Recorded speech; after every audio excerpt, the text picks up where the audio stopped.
안녕하세요 여러분. 오늘의 천자문 사자는 220화 송구공황입니다. 두려워할 송, 두려워할 구, 두려워할 공, 두려워할 황이 되겠습니다. 이 사자는 두렵고 또 두렵고 겁나고 황송하다는 자가 4개 연속으로 나열되어 있어 두려워하다는 뜻을 잔뜩 내비치고 있습니다. 따라서 사자의 의미도 두려워하고 황송해 하다가 되겠습니다. 이는 앞선 사자 계상재배와 함께하여 조상께 제를 올리는 마음가짐이 어려워하고 황송해야 함을 말하고 있는 것입니다. 우리가 두려움을 느끼는 대상 또는 그 정도의 차이가 있듯이 한자에도 여러가지 두려움을 나타내는 자형들이 많습니다. 사자에서 이 송은 몹시 두려워 몸이 긴장됨을 뜻하는 자형인데요. 모골송연이라 함은 털과 뼛속까지 두려움에 사무친다는 말입니다. 구는 이 새구자가 자형에 포함되어 있어서 새들이 주위의 바스락거림에도 깜짝 놀란다는 표현이 되겠습니다. 이는 항상 마음에 도차리는 근심을 말하는데요. 다남 다구라 함은 아들이 많아 여러가지로 근심이 떠날 날이 없다는 사자입니다. 공은 심장이 덜컥 내려앉는 공포를 말하며 순간의 실수로 일을 거르칠까 두려워한다는 뜻입니다.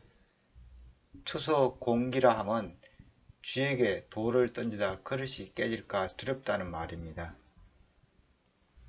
황은 황제 앞에서 조그만 실수라도 할까 조바심을 내는 두려움을 뜻합니다. 황공무지라 함은 너무 긴장하여 몸둘 바를 모른다는 말인데요. 이 무지란 말은 사실 치신무지의 준말로서 몸둘 땅이 없다는 사자를 줄임말이기도 합니다. 이 밖에도 외, 포, 경, 척, 출, 파, 급, 율 등등 여러가지 두려움을 나타내는 자형들이 한자에는 너무나 많습니다. 따라서 송구공황은 제사를 지냄에 있어 조상에 대한 공경심을 갖고 정성을 다할 것을 4번 두려워하다는 말로 강조하고 있다고 하겠습니다. 그럼 글자에 대해 살펴보겠습니다. 먼저 두려워할 송을 설명드리겠습니다. 이 자는 신방변에 묵골속이 있는 구조입니다. 마음심의 각골 자형은 잡은 짐승의 심장 모양을 본딴 것입니다. 이 근문에서 보이는 형태는 심장 모양이 단순해서 양설이나 파충류의 심장 모양에 가깝게 그려지고 있습니다. 심장은 동물의 중심에 있으며 꿈틀거리는 심장박동은 살아있음을 뜻합니다. 고대인들은 심장에 생명의 본질, 즉 마음이 있다고 생각하였습니다. 마음심이 신방변 형태를 가지게 된 것은 자형이 대폭 따듬어지는 예서에서부터입니다. 오늘날 마음심이 뜻하는 바는 심장, 가슴, 마음, 의지, 생각, 중심, 생각하다 등이 되겠습니다. 묵골속은 양단이 풀주자 형태를 띠고 있어 집으로 엮은 이 자루를 그린 것으로 볼 수 있는데요. 또는 이 나뭇가지들을 묶은 것이라는 주장도 있습니다. 자루 묶음이 2개인 형태도 이 각골자에서는 있었지만 근문 이후로 1개로 정리가 됩니다. 묵골속은 묶다, 동요매다, 결박하다, 합치다, 약속하다, 묶음 등의 뜻을 갖고 있습니다. 참고로 이 묵골속의 이 각골자형은 사실 곡물보따리를 그린 동력동과 거의 동일합니다. 이후 동력동은 이 중앙이 이 날일자 형태로 바뀌게 되면서 동력을 뜻하게 되죠. 두려워할 송은 신방변에 이 묵골속이 있는 형태로 사실 소전자형은 없습니다. 예서에서 처음 나타났고요. 자형의 의미는 이 마음이 묶여 있다는 표현이 되는데 이는 꼼짝달싹도 못하는 상태를 말합니다. 대단한 위협 앞에서 몸이 굳어버리는 상태가 되는 걸 생각하면 이해가 쉬울 것입니다. 따라서 소홍이 뜻하는 바는 두려워하다, 꼿꼿이 서다, 송구스럽다, 공경하다 등이 되겠습니다. 다음 자는 두려워할 구입니다. 이 자는 신방변에 놀랄 구자가 있는 형태입니다. 놀랄 구의 각골자는 놀라서 두 눈을 크게 뜨고 양쪽을 두리번거리는 사람을 그리고 있습니다. 이 각골자를 보면은 이 사람이 앉아 있고 이 머리 부분에 이 두 눈이 부각되어 그려져 있습니다. 그리고 이 두 눈은 이 시선이 양쪽으로 나뉘어져 있어 뭔가 놀라서 주위를 두리번거리는 모습이 해학적으로 보이기까지 합니다. 검문에서는 놀라서 양옆으로 두리번거리는 이 두 눈만 집중적으로 그려지고 있는데요. 이 자형은 모양 자체가 이 올빼미의 와 같은 이 맹검류의 눈을 닮아 있기도 하고 이 눈 동자만 보면은 이 고양이과 짐승 같아 보이기도 합니다. 나중에 이 자는 새가 깜짝 놀라서 주위를 두리번거리는 모습으로 이렇게 표현되기 시작하는데요. 이 자형은 새 추자 위에 이 두 눈이 크게 그려지고 있고 아래에는 놀란 마음을 표시하는 마음심이 추가되어 있습니다. 그래서 소전에서는 이 자형이 세 가지 형태로 나눠져 표현이 되는데요. 단지 놀라서 두리번거리는 눈을 의미하는 경우에는 이 두 눈만 나타낸 이 두리번거릴 구자가 됩니다. 이 눈목자 두 개의 병렬 형태입니다. 놀라다는 뜻을 표시하는 경우에는 이 놀란 새를 그린 이 놀랄 구자가 됩니다. 새 추자 위에 이 놀란 두 눈이 그려져 있습니다. 놀란 마음을 뜻하는 경우에는 이 놀랄 구에 이 두려운 마음을 표시하는 이 신방변이 추가된 두려워할 구로 표현이 되었습니다.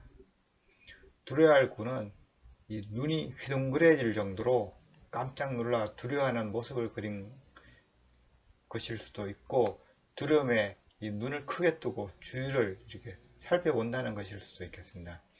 이는 마치 새끼를 품은 어미새가 낯선 외부 침입을 크게 경계하는 모습으로 느껴지기도 합니다. 결론적으로 두려워할 구가 의미하는 바는 두려워하다, 걱정하다, 경계하다, 조심하다 등이 되겠습니다.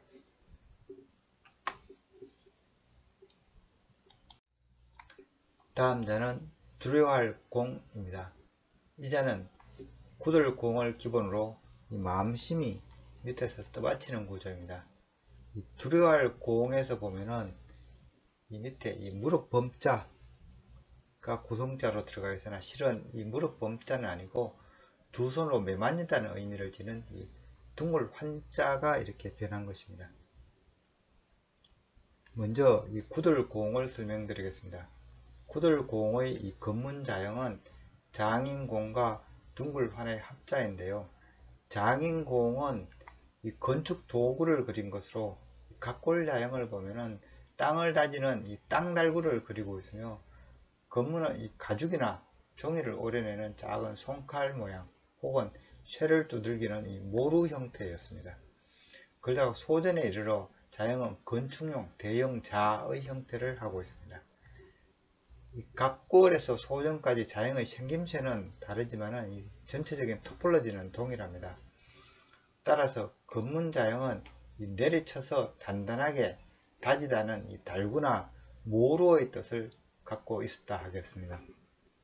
화는 이 두 손으로 매만지다는 의미를 지닌 자형입니다.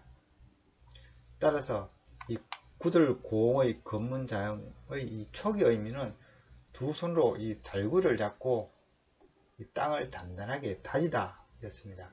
그런데 무언가를 이 두들기다는 의미가 강조되면서 자형은 뻣뻣하게 굳은 이 가죽을 두들겨서 부드럽게 만드는 다름질이라는 해석이 생겨나게 됩니다. 그래서 소전으로 넘어가면서 자형은 가죽을 두들긴다 해서 이 장인공 아래에 가죽 혁자가 이렇게 추가가 됩니다. 가죽혁은 네발 짐승의 가죽을 펼친 것이라고 예전에 설명드린 바 있습니다. 처음 말린 가죽은 딱딱해서 두들겨야 부드럽게 되는데요. 이를 다름질이라고 합니다. 이 발로 밟아서 이 가죽을 부드럽게 만드는 것을 그린 자형이 가죽위라고 예전에 제가 말씀드린 바 있기도 합니다. 구들공 아래 이 가죽혁이 추가되면서 구들공에는 다양한 의미들이 생겨나게 됩니다. 즉 두들겨서 부드럽게 만든 다름가죽, 혹은 이 다름가죽으로 만든 가죽띠, 혹은 다름가죽으로 묶다, 또는 다름가죽으로 이 몸을 감싸다, 또는 부지런히 일하다 등의 의미를 갖고 있습니다.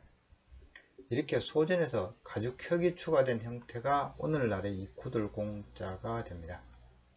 구들공이 그래서 뜻하는 바는 건문에서 사용되었던 이 굳다, 단단하게 하다는 의미도 있고, 또한 이 부지런히 일하다, 다름가죽 또는 이 다름가죽으로 만든 가죽띠, 가죽으로 감싸다, 가죽으로 묶다는 뜻도 있습니다. 그리고 이 구들공에는 이 겁내다, 위협하다는 뜻도 추가가 되는데요. 이는 다름가죽을 이용하여 주로 소나 말을 이렇게 머리를 고정하기도 하고 채찍질하는 용도로 이 다름가죽이 사용되었기 때문입니다. 한편 예서에서는 이 구들공자 이 자형이 복잡하므로 아래 가죽혁을 없앤 원래 이 건문 형태로 이렇게 간자체로 사용하기 시작합니다. 그래서 원래 자형이 이 간자체로 취급받게 되는 특이한 경우라 하겠습니다. 이자 역시 오늘날 구들공의 간자체로 쓰이고 있습니다. 구들공이 간자 형태로 보통 이렇게 자형에 들어가는 경우에는 대부분 건문에서 의미하였던 이 두들기다는 뜻이 담기는 경우가 대부분입니다. 이를테면 두들겨서 단단하게 하다, 두들겨서 구멍을 뚫다, 두들겨서 홈을 파다, 또는 두들겨서 이렇게 느리다 등의 의미를 가지는 경우가 많습니다. 이 사흘축은 아래 이 나무목이 있어서 나무를 두들겨서 세우다는 축조의 의미를 갖고 있습니다. 위에 대죽자가 있는 건 옛날 건축에서 비계로 대나무가 사용되었기 때문입니다. 아래 이렇게 족자가 있으면 발을 구르다는 이 발자국 소리 공자가 됩니다. 벌레충이 있는 경우에는 나뭇잎을 구멍 파먹는 대표 곤충인 메뚜기를 의미하니 메뚜기 공자입니다. 쇠금자가 아래에 있는 경우는 쇠를 두들겨 구멍 내다는 의미로 도끼 구멍 공자입니다. 풀초자가 위에 있는 경우에는 이 두들겨 늘어진 모양을 뜻하여 능수버들 축자로 사용되고 있습니다. 이 밖에 두들기다는 의미 말고도 이 구들공 혹은 아늘공처럼 다름가죽을 기본으로 한 자형들도 종종 있기도 합니다. 두려워할 공은 두들기다는 이 건문의 의미와 마음심의 합자가 되겠습니다. 이 건문 자형을 보면은 즉 이 달구로 심장을 내려치다는 뜻이 되는데, 이는 심장이 덜컥 내려앉는 느낌을 표현한 것입니다. 우리는 살아가면서 의도치 않은 순간의 상황을 갑자기 맞이하는 경우 심장이 덜컥 내려앉는 아찔한 상황을 느끼게 되는데요. 두려워할 공이 바로 이를 표현한 자형이 되겠습니다. 또한 이 구들공 자체에도 원래 두려워하다는 뜻이 있었기 때문에 마음심을 넣어서 그 의미를 구체화한 것으로 해석하실 수도 있습니다.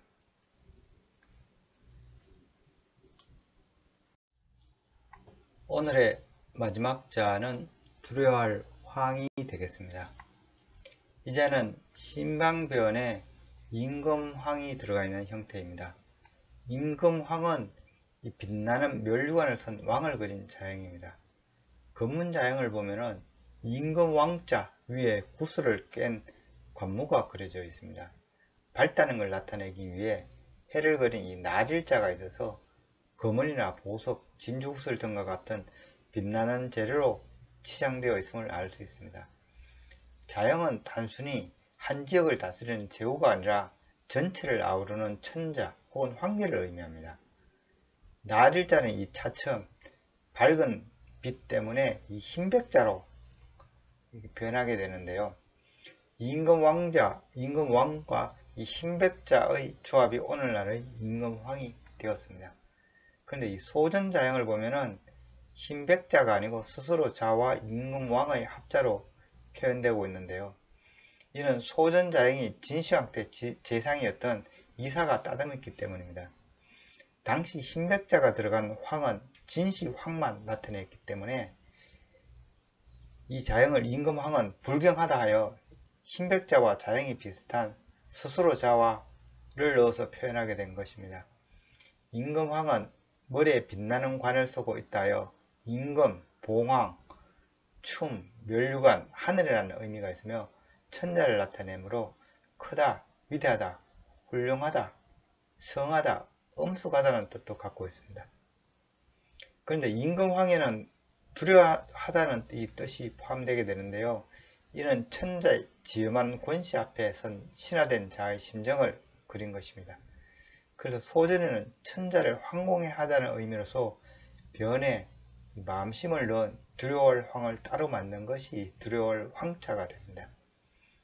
오늘날 두려워할 황이 의미하는 바는 두려워하다, 황공해하다, 당황해하다, 어찌할 바 모르다, 정신 차리지 못하다, 미혹하다 등이 되겠습니다.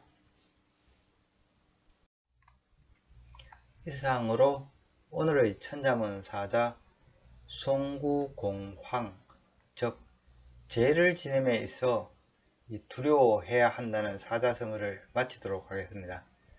송구공황 사자는 이 제사를 지냄에 있어 조상에 대한 공경심을 갖고 정성을 다할 것을 말하는데요.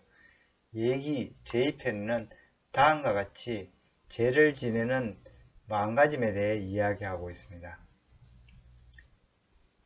효자 지제야, 효자가 제사를 지냄에 있어 진기각, 이각은 그 정성을 다해 조심해야 하고 진기신, 이신은 그 믿음을 다해 의지해야 하고 진기경, 이경은 그 공경을 다해 상가해야 하고 진길의 이불, 과실은 그 예를 다해 과실이 없도록 해야 한다.